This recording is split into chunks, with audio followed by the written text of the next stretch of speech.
Hi అండి, అందరికీ నమస్తే. నేను మీ వెంకటరమణ కిచెన్. ఈరోజు ఆయిల్ లేకుండా వడలు ఎలా తయారు చేసుకోవాలో వెళ్దాం. ఫస్ట్ అయితే రుచికి సరిపడిన ఉప్పు, జీలకర్ర, అల్లం పేస్టు, పచ్చిమిరకాయలు కట్ చేసుకున్న పచ్చిమిరకాయలు, ఉల్లిపాయ ముక్కలు వేసుకొని అన్నీ కట్ వేసుకున్న తర్వాత మొత్తం కలిసేంత వరకు తిప్పుకోవాలి. ఇలా ఈ విధంగా కలుపుకుంటే బాగా ఉంటాయి అన్నమాట. ఈ మొత్తం కలిసింది ఈ విధంగా తిప్పుకొని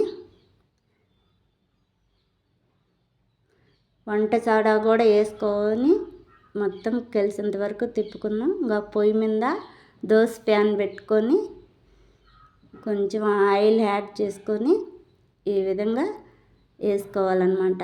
నేను అప్పుడప్పుడు ఆయిల్ లేనప్పుడు ఏ విధంగా చేసుకుంటాను. దోశ ప్యాన్ మీద వడలు ఆయిల్ లేనప్పుడు ఏ విధంగా చేసుకుంటే చాలా మంచిది. ఆయిల్ తినకూడదు అనుకున్న వాళ్ళు కూడా ఈ విధంగా చేసుకుంటే చాలా బాగుంటాయి అన్నమాట.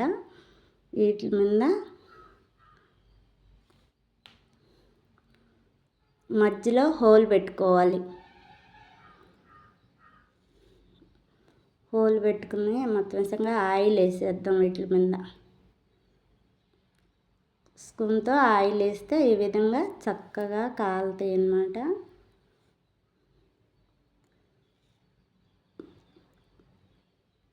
ఉడికించుకున్న తర్వాత ఎర్రగా వచ్చినంత వరకు ఉడికించుకోవాలి. మళ్ళీ ఒక్కొక్కటి ఇలా తిరగేసుకోవాలి.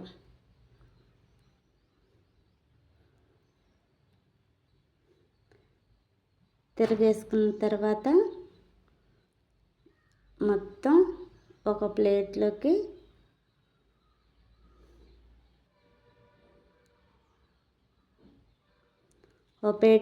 ఈ విధంగా చేసుకుంటా ఉన్నాం. ఒక ప్లేట్లో తీసేసుకున్నాం.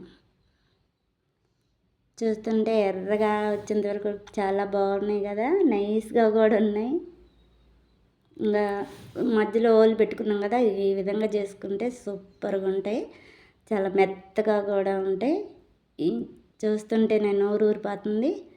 వీటిని చికెన్ చారులో కానీ మటన్ చారులో కానీ చాలా బాగుంటుంది. ఒకటి తుంపి చూద్దాము.